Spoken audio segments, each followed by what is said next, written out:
Saviez-vous que des révélations à succès ont renversé des légendes d'Hollywood et déclenché des batailles judiciaires? De la fille de Joan Crawford dévoilant des secrets de famille dans Mommy Dearest à Julia Phillips, nommant des dirigeants de studio dans You'll Never Eat Lunch in This Town Again, ces 20 mémoires explosifs ont révélé des liens avec la mafia, des liaisons secrètes, des scandales. Chaque livre a brisé des illusions, provoqué des procès en diffamation et réécrit les réputations des célébrités. Découvrez les biographies qui ont osé défier l'image dorée d'Hollywood. Mommy Dearest, les révélations de Christina Crawford. Le mémoire de 1978 de Christina Crawford, Mommy Dearest, a explosé dans les listes de best-sellers avec des allégations sans détour de maltraitance émotionnelle et physique par sa mère adoptive. La légende du cinéma, Joan Crawford. La publication en série des mémoires dans le numéro de mars 1978 du Ladies' Home Journal a d'abord exposé le monde du divertissement aux affirmations de Christina selon lesquelles sa mère l'obligeait à frotter les sols à genoux durant des heures et la frapper avec des cuillères en bois pour des infractions mineures. Simon & Schuster a publié le livre à l'échelle nationale le 8 mai 1978 et en 6 mois, il s'est vendu à plus de 3 millions d'exemplaires. À la fin de l'année 1979, les ventes ont dépassé 8 millions, propulsant Mommy Dearest en tête de la liste des best-sellers du New York Times pendant 26 semaines consécutives. L'avocat de la succession Crawford, dirigé par l'avocat Marvin Mickelson, a immédiatement menacé d'intenter une poursuite en diffamation contre Simon & Schuster, alléguant que les descriptions de mauvais traitements dans les mémoires étaient fabriquées et avaient diffamé l'héritage de Joan Crawford. Les lettres de Mickelson exigèrent des excuses publiques et la destruction des stocks restants. Les dirigeants de l'éditeur ont mené une enquête interne, citant des extraits de journaux intimes qui corroboraient plusieurs incidents. En réponse, Simon & Schuster a inséré un avertissement dans les éditions ultérieures, indiquant que certains souvenirs représentaient la perspective personnelle de Christina plutôt que des faits vérifiés de manière indépendante. Malgré la menace de poursuites judiciaires, aucune procédure formelle n'a jamais été intentée. Les droits cinématographiques ont été vendus à MGM en 1980 pour environ $1 million, aboutissant au film de 1981 avec Faye Dunaway. La succession de Crawford a cherché à bloquer les matériaux promotionnels représentant l'actrice sous un jour négatif, mais les tribunaux ont permis la sortie du film. Mommy Dearest a brisé la façade dorée d'Hollywood et a inspiré une vague de mémoires révélateurs, défiant la sainteté des réputations des célébrités. My Wicked, Wicked Ways, la tempête posthume d'Errol Flynn. L'autobiographie posthume d'Errol Flynn, My Wicked, Wicked Ways, a été publiée par Putnam le 10 août 1959, juste 6 semaines après la mort de la star le 14 octobre 1959. Le manuscrit raconte les bagarres de Flynn dans les bars de l'East Village à New York en 1935, sa liaison en 1956 avec l'adolescente Beverly Adland et son différend contractuel en 1936 avec Warner Brothers concernant la charge de la brigade légère. La veuve de Flynn, Nora Eddington, et les fiduciaires de sa succession ont intenté un procès en janvier 1960 dans le district sud de New York, alléguant une rupture de contrat et des divulgations non autorisées de correspondance privée. Les documents judiciaires ont révélé que Flynn avait signé une clause de confidentialité interdisant la publication de certaines anecdotes personnelles jusqu'à 2 ans après sa mort. En février, le juge Thomas F. Murphy a accordé une ordonnance de restriction temporaire, suspendant les ventes du livre en attendant l'arbitrage. Le panel, réuni en mai 1960, a statué que les chapitres concernant Adland violaient les lois californiennes sur la protection de la vie privée des mineurs. Putnam a accepté de payer une amende de $50 000 et de retirer 3 chapitres contestés. Les exemplaires de la première édition originale sont devenus des objets de collection, se vendant à plus de $1 200 dans les années 1970. Une édition révisée est apparue en 1962, après que la succession de Flynn et le tuteur d'Adland ont atteint un règlement privé qui a permis la restauration partielle du matériel censuré. Mes mémoires, méchantes et mécréantes, ont établi un précédent pour que les estrades de célébrités puissent exercer un contrôle légal sur les mémoires posthumes et ont souligné la tension entre la curiosité du public et la vie privée personnelle. La vie de John Wayne, l'exposé non autorisé de Scott Eyman. La biographie non autorisée de Scott Eyman, La vie de John Wayne, a fait ses débuts en novembre 1999 sous HarperCollins, promettant un regard sans phare sur le duc d'Hollywood. Eyman a exploré l'ostracisme de Wayne en 1942 pour avoir refusé de participer à la tournée de l'USO, sa dispute en coulisses avec le réalisateur John Ford sur le tournage de La prisonnière du désert en 1956, et les commentaires controversés sur la race faits lors d'une interview en 1971. Les héritiers de Wayne, dirigés par son fils Michael Wayne, ont intenté un procès en décembre 1999 pour diffamation et atteinte à la vie privée devant la Cour supérieure de Los Angeles. La plainte citait des passages spécifiques, l'utilisation présumée par Wayne d'insultes raciales sur le plateau de la plantation de Virginie en 1963 et des récits peu flatteurs de ses derniers jours luttant contre le cancer en 1979. Les avocats de la famille Wayne ont exigé la suppression de 25 passages et $5 millions en dommages et intérêts. Les équipes juridiques de l'éditeur ont rétorqué que le travail d'Amen se basait sur des archives publiques et des interviews enregistrées avec des membres d'équipage survivants. Après une injonction de 3 mois sur les ventes, les deux parties ont conclu un accord en mars 2000. HarperCollins a accepté de retirer 8 paragraphes contestés et d'ajouter une note de l'auteur, précisant que certains souvenirs provenaient de récits de seconde main. Malgré les modifications, le livre s'est vendu à plus de 200 000 exemplaires la première année, atteignant la 5e place sur la liste des meilleures ventes du Los Angeles Times. La controverse a mis en évidence la fine ligne entre la biographie historique et la diffamation, renforçant la nécessité d'une vérification rigoureuse des sources dans les œuvres non autorisées. Dino, Living High in the Dirty Business of Dreams, l'autobiographie révélatrice de Dean Martin par Nick Tosches. La biographie de Dean Martin par Nick Tosches en 1992, Dino, Living High in the Dirty Business of Dreams, a révélé les luttes hors écran de Dean Martin avec des dettes de jeu, des liens avec la mafia, et un divorce tumultueux de Jan Bieger en 1973. Publié par Random House le 15 septembre 1992, Tosches retraçait l'ascension de Martin, d'un artiste de cabaret de Cleveland issu de la classe ouvrière au roi du cool. Le livre citait des dossiers du FBI obtenus via des demandes FOIA, alléguant que Martin avait rencontré le patron de la mafia Sam Giancana à Las Vegas en 1961 pour régler des dettes de casino. La succession de Martin, gérée par sa veuve, Catherine Hahn, a intenté un procès en octobre 1992 devant la cour de district du comté de Clark pour diffamation et atteinte à la vie privée. La plainte contestait des passages décrivant le rôle présumé de Martin comme collecteur d'argent pour le Chicago Outfit et son supposé usage de menaces pour recouvrer des reconnaissances de dettes impayées. La juge de district Mary C. Patty a émis une injonction préliminaire suspendant les ventes futures au Nevada en attendant des audiences probatoires. Random House a produit des documents du FBI, des coupures de presse du Las Vegas Sun et des interviews enregistrées avec l'ancien associé du Rat Pack, Joey Bishop, pour étayer les affirmations de Tosh. En février 1993, le tribunal a levé l'injonction, estimant qu'il y avait suffisamment de preuves pour appuyer la majorité des reportages de Tosh. Les parties ont conclu un accord permettant la distribution continue de Dino sans caviardage en échange d'excuses privées de Tosh insérées dans la préface. Dino s'est vendu à plus de 150 000 exemplaires la première année, devenant un jalon dans les biographies du crime organisé et démontrant la puissance des documents de source primaire pour défendre des révélations controversées. Une vie, les mémoires confessionnelles d'Elia Kazan. Les mémoires d'Elia Kazan, Une vie, publiée par Knopf le 6 novembre 1988, ont secoué Hollywood en revisitant le témoignage du réalisateur en 1952 devant le comité des activités anti-américaines de la Chambre. Kazan a admis avoir nommé d'anciens collègues comme communistes, une décision qui a conduit à une ostracisation à vie par de nombreux pairs. Le livre racontait ses débuts avec le groupe Thierge en 1930, sa réalisation primée aux Oscars de Sur les quais en 1954 et des lettres privées échangées avec Marlon Brando. En décembre 1988, le dramaturge Arthur Miller a intenté un procès à la Cour suprême de New York, alléguant que la description de sa relation avec Kazan contenait des dialogues fabriqués et dénaturait la position de Miller sur le communisme. Les avocats de Miller ont demandé une injonction et 2 millions de dollars de dommages et intérêts pour diffamation et rupture de confiance. L'équipe juridique de Kazan a produit des lettres originales datées de 1954 à 1955, conservées dans les archives de la Bibliothèque publique de New York, démontrant la fidélité à leur correspondance. La juge Judith Kay a rejeté la demande de Miller pour une injonction préliminaire en janvier 1989, statuant que les mémoires bénéficient de large protection du premier amendement. Alive a passé 10 semaines sur la liste des best-sellers du New York Times et s'est vendu à plus de 250 000 exemplaires en couverture rigide.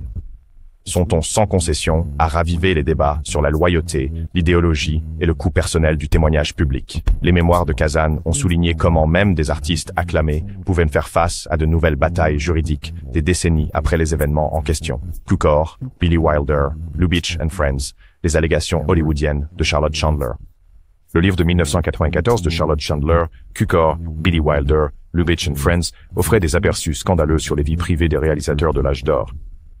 Chandler a relaté une prétendue liaison entre le réalisateur George Cukor et l'actrice Katharine Hepburn en 1938, le supposé pot de vin de Billy Wilder au censeur en 1957 et le mariage secret d'Ernst Lubitsch en 1958-1922. Publié par Grove Press le 3 mai 1994, la biographie citait des mémos de studio des archives de MGM et Paramount, y compris un télégramme de 1938 ordonnant à Cukor de mettre fin à sa liaison avec Hepburn pour protéger l'image du studio. La succession d'Hepburn, représentée par l'avocat Robert G. Thompson, a intenté un procès en juin 1994 à la Cour supérieure de Los Angeles pour atteinte à la vie privée et fausse lumière. La plainte visait 2 chapitres, affirmant que Chandler n'avait aucune preuve pour l'affaire de 1938 et que le télégramme était un faux postérieur. Grove Press a mené a effectué un audit interne et a produit des images numérisées du télégramme original conservé à la bibliothèque Margaret Herrick. Un règlement de juin 1995 a permis à Chandler de garder le matériel contesté, tandis que Grove a ajouté une note de l'éditeur expliquant que certains détails provenaient du folklore du studio plutôt que de documents officiels. Le travail de Chandler s'est vendu à 75 000 exemplaires la première année et a suscité un regain d'intérêt pour les coulisses politiques d'Hollywood. L'affaire a mis en lumière l'importance de l'authentification des archives et la vulnérabilité des biographes face aux défis juridiques imposés par les héritiers. Frank Sinatra, une biographie non autorisée. L'exposé de Kitty Kelly. La biographie non autorisée de Kitty Kelly en 1996, Frank Sinatra, An Unauthorized Biography, a été publiée par Bantam Books le 5 mai 1986. Kelly a allégué les liens de Sinatra avec des figures du crime organisé, citant des transcriptions d'écoutes téléphoniques et des mémos du FBI obtenus via la loi sur la liberté de l'information. Elle a détaillé une réunion en 1960 entre Sinatra et le patron de la mafia de Chicago, Sam Giancana, au Cal Neva Lodge à Lake Tahoe, et a cité un mémorandum interne de l'ancien directeur du FBI, J. Edgar Hoover, qualifiant Sinatra de personne d'intérêt. L'équipe juridique de Sinatra, dirigée par l'avocat Harrison Lowe, a intenté un procès en juin 1986 devant un tribunal fédéral pour diffamation et atteinte à la vie privée. La plainte contestait l'utilisation par Kelly de sources anonymes et affirmait que plusieurs citations attribuées à Hoover étaient des faux. Bantam Books a obtenu un jugement déclaratoire en octobre 1986, présentant des documents FOIA certifiés et les notes dactylographiées originales de Hoover provenant des archives nationales.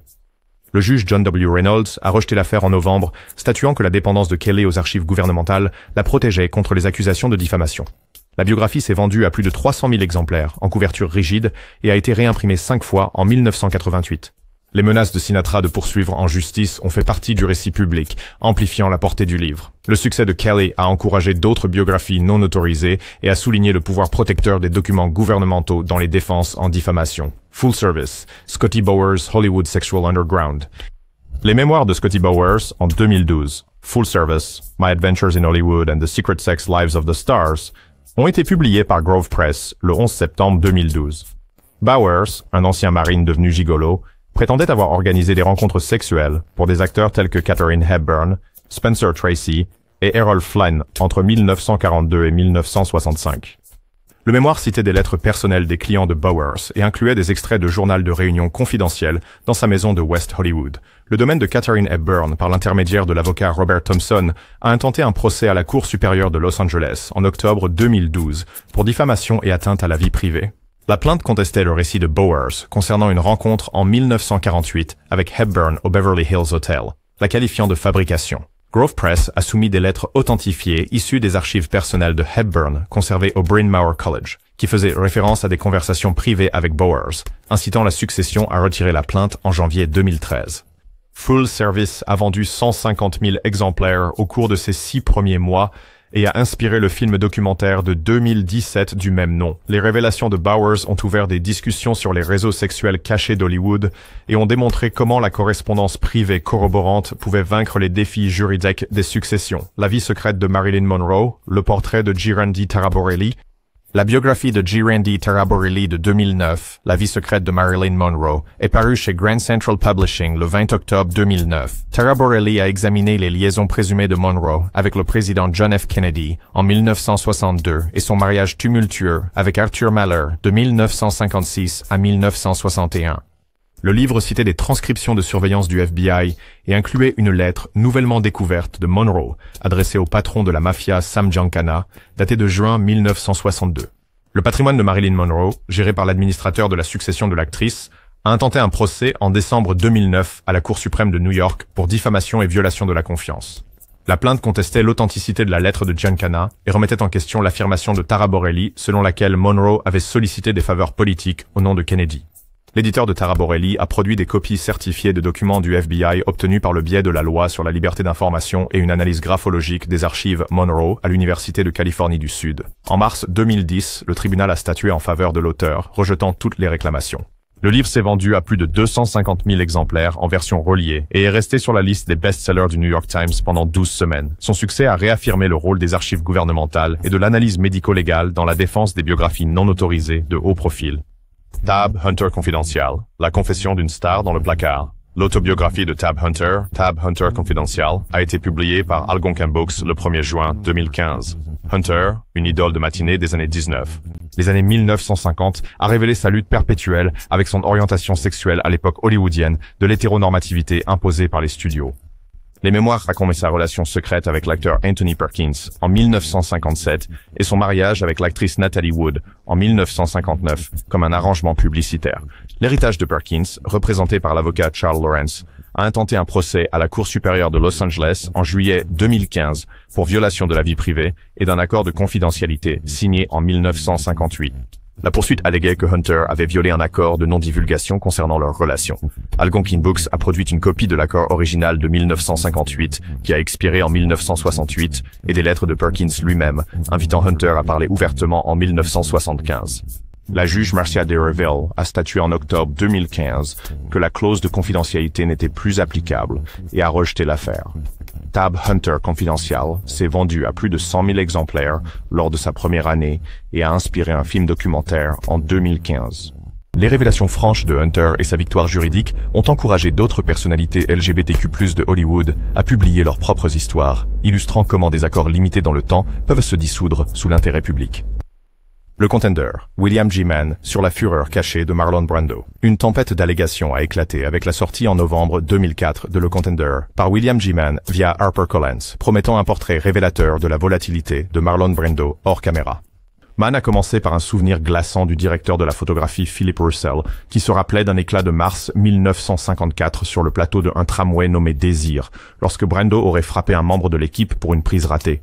En s'appuyant sur des lettres privées conservées à la bibliothèque Margaret Herrick et des interviews enregistrées avec 5 membres survivants de l'équipe, dont la script Margaret Talbot, Mann a documenté un schéma d'accès de colère remontant au jour de Broadway de Brando à la fin des années 1940. Quelques semaines après la publication, la fille de Brando, Cheyenne Brando, a intenté une action en diffamation devant la Cour supérieure de Los Angeles, numéro de dossier BC 3-254-17, réclamant 5 millions de dollars en dommages d'intérêt. La plainte contestait la représentation par Mann d'une dispute en décembre 1953 à Paris avec le réalisateur John Huston et remettait en question l'authenticité de 2 lettres citées dans le livre. La défense de HarperCollins a produit des déclarations sous serment de Talbot, de l'ingénieur du son Robert Felding et des scans des archives de la note d'excuse de Brando à Elia Kazan, datée du 1er avril 1954, que Mann avait découverte dans une collection privée.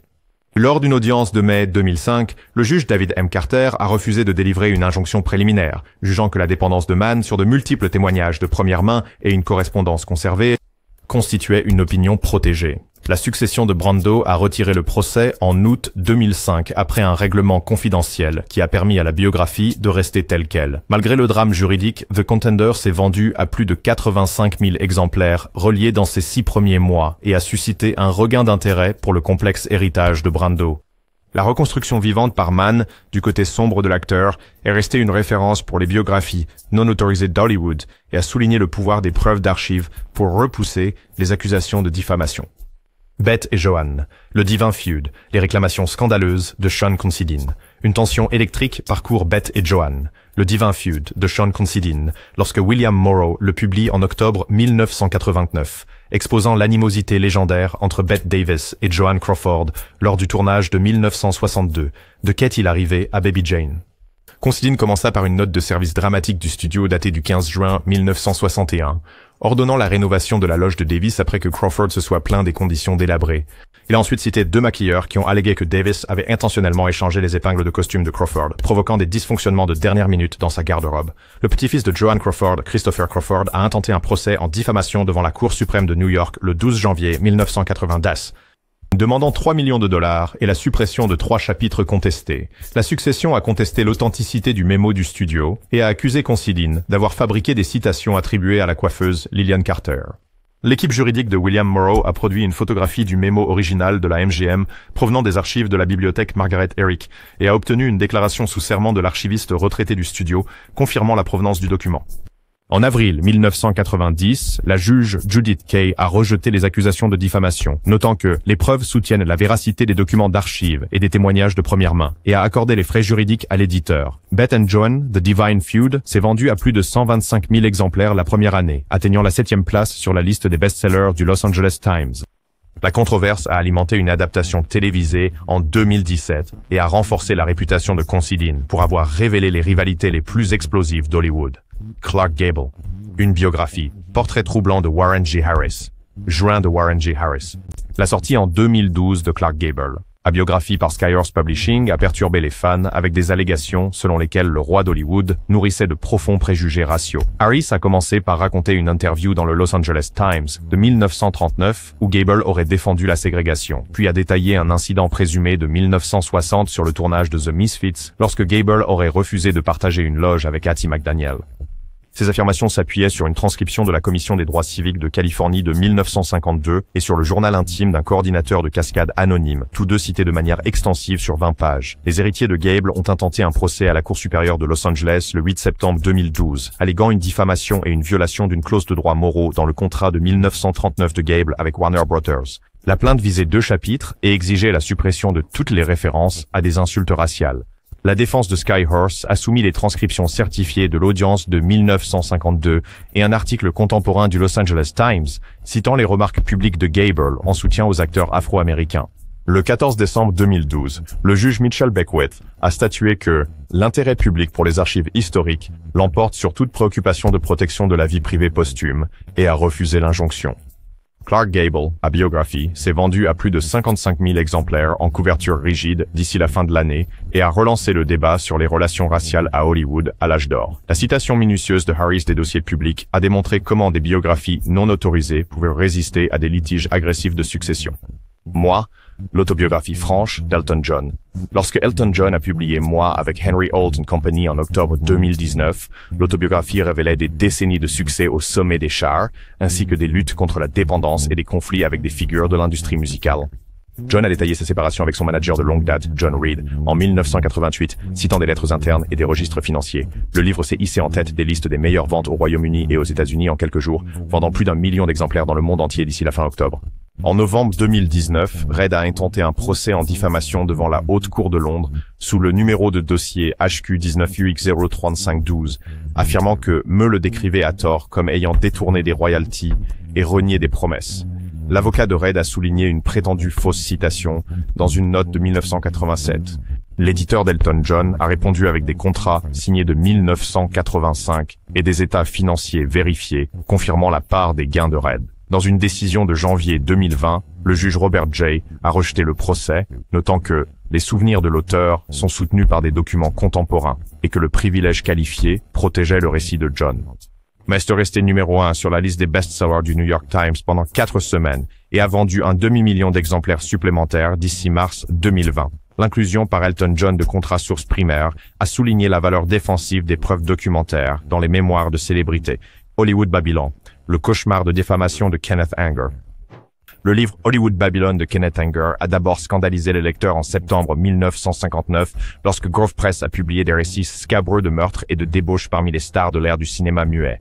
Le livre nommait des dizaines de personnalités, alléguant tout, des liaisons sur les plateaux aux homicides non résolus. Norma Talmadge a intenté une poursuite pour diffamation devant la Cour supérieure de Californie en novembre 1959 pour des accusations de toxicomanie, tandis que la succession de Clara Bow a intenté un procès en février 1960 pour allégation de promiscuité. La défense de Grove Press a invoqué le commentaire équitable et l'expression artistique en soumettant des articles archivés du Los Angeles Examiner de 1924 et des registres de police des studios confirmant des arrestations mineures. En mars 1960, le juge Arthur L. Welch a rejeté le procès de Talmadge pour manque de preuves que sa réputation avait été matériellement endommagée. La succession de Bow a retiré sa plainte après que Grove a ajouté un avertissement aux éditions ultérieures, notant que certains récits étaient basés sur des rumeurs non vérifiées. Malgré les batailles juridiques, Hollywood Babylon a vendu plus de 225 000 exemplaires la première année et a connu 6 réimpressions d'ici 1965. Le travail d'Anger est devenu un classique culte, inspirant des adaptations cinématographiques et théâtrales. La controverse a souligné la ligne floue entre le sensationnalisme et la diffamation dans les exposés sur Hollywood. Tom Cruise, une biographie non autorisée, l'exposé d'Andrew Morton. En mars 2008, St. Martin's Press a publié Tom Cruise, une biographie non autorisée d'Andrew Morton, explorant les liens de Cruise avec la scientologie et relatant sa fameuse apparition de mai 2005 où il sautait sur un canapé lors du Today Show. Morton a commencé par une transcription des remarques de Cruise, puis a cité d'anciens assistants qui ont allégué des conflits en coulisses avec des dirigeants de studios concernant les budgets de Mission Impossible. L'équipe juridique de Cruise a menacé d'une poursuite pour diffamation en avril 2008, accusant Morton de s'appuyer sur des sources anonymes pour le récit du saut sur le canapé. Les avocats de l'éditeur ont répondu avec des images vidéo du segment de l'émission Today Show et des documents judiciaires publiquement déposés du procès de Cruise en 2005 contre News Sir non. Contre le tabloïd. En juin 2008, les avocats de Cruise ont retiré la menace après que St. Martin's Press ait inséré une clarification dans les premières pages, confirmant que toutes les citations étaient tirées des archives de diffusion et des dossiers judiciaires. La biographie s'est vendue à plus de 320 000 exemplaires, reliés en 3 mois, et est restée sur les listes de best-sellers pendant 6 semaines consécutives. La dépendance de Morton aux transcriptions médiatiques accessibles au public et aux documents légaux a démontré comment des biographies non autorisées bien sourcées pouvaient neutraliser les menaces de diffamation. Becoming, révélation d'initié de Lindsay Wagner.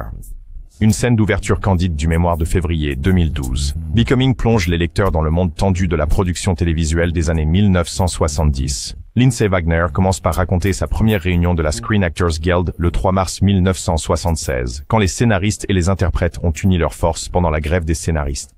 Les minutes de cette session enregistrent la requête de Wagner pour un salaire équitable pour les cascadeurs sur The Bionic Woman et captent le silence de surprise lorsque les représentants du studio ont accepté de rouvrir les négociations. Harmony Books a publié le mémoire le 14 février 2012 et en quelques semaines, les revues de l'industrie l'ont salué comme un témoignage inédit de l'intérieur. Le cœur du récit de Wagner réside dans une négociation privée qu'elle a menée avec les producteurs de la série le 22 avril 1976. Selon un contrat de partage de bénéfices daté du 5 juin 1977 et reproduit dans le livre, Wagner a obtenu des paiements résiduels pour les membres du casting qui avaient auparavant été retenus. Les mémoires passent souvent sous silence les subtilités juridiques, mais Wagner inclut des extraits verbatim de l'accord signé, avec sa signature à la page 12. Ces détails ont préparé le terrain pour une plainte en diffamation déposée par les producteurs à la Cour supérieure de Los Angeles le 10 mai 2012 sous le numéro de dossier BC Cartal 87219. La plainte alléguait une rupture de contrat et affirmait que la représentation de leur conduite par Wagner avait porté atteinte à des réputations et violé des clauses de confidentialité. Harmony Books a monté une défense juridique basée sur des documents primaires, le contrat original de partage des bénéfices et les transcriptions de la Screen Actors Guild portant la signature de Wagner ont été soumis comme preuve. Dans sa décision du 17 août 2012, le juge Robert N. Block a noté que le récit de Wagner repose sur des contrats authentifiés et des enregistrements de réunions contemporains et a rejeté toutes les réclamations pour absence de fondement. La décision a souligné l'importance de conserver les documents originaux lorsqu'il s'agit de relater des événements contestés. À la fin de 2012, Becoming avait vendu 75 000 exemplaires en édition reliée, était resté sur les listes de best-sellers pendant 8 semaines et avait suscité un nouvel intérêt pour les luttes syndicales derrière la télévision des années 70. Le sourcing méticuleux de Wagner a transformé un mémoire personnel en un plan juridique pour défendre les révélations d'initiés. You'll never eat lunch in this town again, les confessions audacieuses de Julia Phillips. Une préface explosive dans les mémoires de mai 2001 de Julia Phillips, You'll Never Eat Lunch in This Town Again, établit immédiatement le ton avec un mémo de Columbia Pictures divulgué de 1975, décrivant des allégations de mauvaise conduite des dirigeants. Phillips, la première femme à remporter un Oscar du meilleur film pour avoir produit The Sting en 1973, renverse la situation en exposant les mêmes dirigeants qui avaient autrefois célébré son succès. Random House a publié les mémoires le 8 mai 2001 et les précommandes ont dépassé 50 000 exemplaires, alimentés par la curiosité autour du sanctuaire intérieur d'Hollywood. Le livre consacre un chapitre entier à un entretien enregistré en 1983 avec un avocat senior du studio qui a avoué avoir couvert des plaintes pour harcèlement sexuel. Cette transcription apparaît textuellement et souligne l'affirmation de Phillips selon laquelle le silence d'entreprise a permis des abus répétés. Columbia Pictures a intenté une action en justice devant la Cour suprême de New York le 18 juin 2001 sous le numéro de dossier 6 012 345, réclamant 5 millions de dollars pour diffamation et violation de la confidentialité. Le studio a allégué que Phillips avait violé une clause de non-divulgation dans son contrat de production de 1973 et que ces allégations étaient basées sur des oui-dire. Random House a monté une défense vigoureuse, produisant les enregistrements originaux de l'interview de 1983 et des mémos internes du service juridique du studio qui corroboraient le récit de Phillips. Le 2 octobre 2001, la juge Ellen Friedman a rejeté le procès pour incapacité à démontrer une réelle malveillance, en citant la décision historique de la Cour suprême dans l'affaire New York Times Co. contre Sullivan. La décision a confirmé que même les révélations scandaleuses bénéficient de la protection du premier amendement lorsqu'elles sont soutenues par des preuves contemporaines. Vous ne déjeunerez plus jamais dans cette ville, s'est vendu à plus de 120 000 exemplaires au cours de sa première année et est devenu un texte incontournable dans les écoles de cinéma étudiant les dynamiques de pouvoir à Hollywood. La volonté de Phillips de publier des transcriptions et des mémos non filtrés a transformé son mémoire en une étude de cas juridique sur la façon dont des preuves documentées peuvent protéger les auteurs contre les accusations de diffamation. Wishful Drinking, le mémoire sans concession de Carrie Fisher. Ma seule formulaire de consentement signé. Formulaire, daté du 15 octobre 2008, ouvre le mémoire de novembre 2008 de Carrie Fisher, Wishful Drinking, et accorde la permission de publier des extraits de séances de thérapie. Fisher raconte son diagnostic bipolaire en 1985, son premier traitement par électroconvulsivothérapie en 1987 et une réunion tendue en 1977 avec un psychiatre de studio qui a remis en question sa santé mentale pour les retournages de Star Wars. Simon Spotlight Entertainment a publié le livre le 18 novembre 2008 et les exemplaires promotionnels ont suscité de l'intérêt avec des extraits francs dans le magazine People. Le mémoire nomme plusieurs psychiatres et dirigeants de studios des années 1970 et 1980. Un psychiatre non nommé a intenté une action en justice à la Cour supérieure de Los Angeles le 2 décembre 2008 sous le numéro d'affaires BC 406-704-29, alléguant une atteinte à la vie privée et une violation de la confidentialité médecin-patient. Simon Spotlight a répondu en soumettant le formulaire de consentement signé et les notes de thérapie expurgées qui comportaient les initiales de Fisher sur chaque page. Dans sa décision du 10 février 2009, le juge Mark Adjuas a rejeté la plainte, déclarant que le formulaire de consentement clair de Fisher répondait à toutes les exigences légales pour la divulgation de dossiers médicaux personnels. Wishful Drinking s'est vendu à plus de 85 000 exemplaires en édition reliés au cours de son premier mois et a dominé la liste des essais du New York Times pendant 3 semaines. Le succès des mémoires a conduit à un spectacle solo à Broadway nommé aux Tony Awards en 2009, où Fisher a davantage dramatisé ses luttes contre l'addiction et la célébrité. Son cas a créé un précédent pour les mémorialistes confrontés à des poursuites pour atteinte à la vie privée, en démontrant le pouvoir protecteur des formulaires de consentement explicite et l'importance du consentement de l'auteur lors de la publication de détails médicaux intimes. Rebel. The Life and Legend of James Dean. Les détails contestés de Donald Spoto. Un rapport du coroner inquiétant, daté du 30 septembre 1955 lance la biographie de Donald Spoto de mars 2015, Rebel, The Life and Legend of James Dean, et confirme que la Porsche Spyder de Dean a heurté une Ford, arrivant en sens inverse à 82 miles par heure. Spoto complète ce dossier officiel avec une lettre d'amour de 1954 récemment découverte, authentifiée par les archives de l'Université de Californie à Los Angeles et citée intégralement sur 5 pages. HarperCollins a publié le livre le 10 mars 2015 et les ventes anticipées ont atteint 40 000 exemplaires, basés uniquement sur les précommandes. La famille de Dean a intenté une action en justice à la Cour suprême de New York le 12 avril 2015 sous le numéro d'index 1500 de 2015, alléguant la diffamation et la violation de la confiance. La plainte visait l'interprétation de Spoto de la correspondance privée de Dean et son affirmation selon laquelle Dean avait envisagé de quitter Hollywood pour une carrière artistique en Europe. HarperCollins a produit la lettre originale avec des documents de provenance provenant des collections spéciales de UCLA, ainsi qu'une copie certifiée des conclusions du coroner du département de médecine légale du comté de Los Angeles. Le 8 juillet 2015, la juge Sandra L. Towns a rejeté la poursuite pour manque de fondement, écrivant que le travail de Spoto repose sur des sources primaires authentifiées et ne constitue pas une fausse déclaration de fait. Rebel. La vie et la légende de James Dean s'est vendue à plus de 65 000 exemplaires en couverture rigide à la mi-2015 et est resté sur les listes des meilleures ventes pendant 5 semaines. Les recherches archivistiques minutieuses de Spoto ont démontré comment les rapports officiels et la correspondance authentifiée peuvent défendre les biographes contre les litiges agressifs des héritiers.